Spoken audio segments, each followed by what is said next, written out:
Hello. So given x as sum of the cubes of n natural numbers, now they are asking which equality holds. So this is a classical question of testing the understanding of the definitions of the big O, theta and omega notations.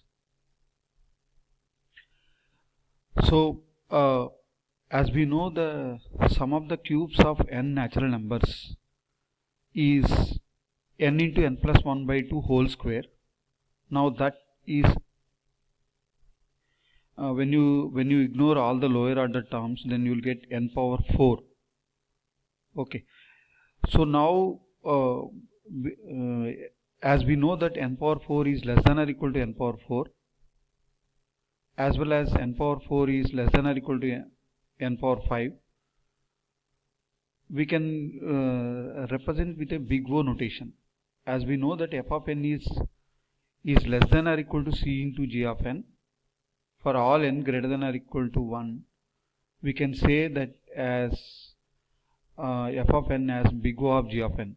So now from that we can say that n power 4 is as big O of n power 4, big O of n power 5 and big O of n power 6, so on. Now similarly, from the omega definition, we can say that f of n is greater than or equal to c into g of n.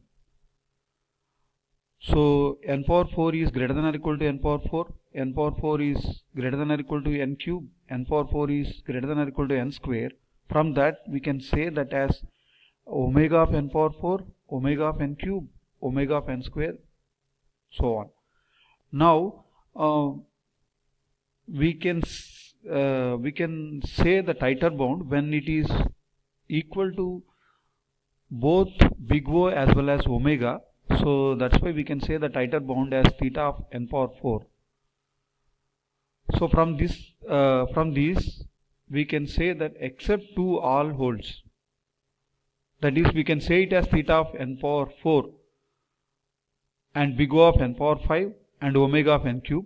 We cannot say it as theta of n power 5 because omega of n power 5 does not hold, because n power 4 is not greater than or equal to n power 5. Okay, so the C option is correct.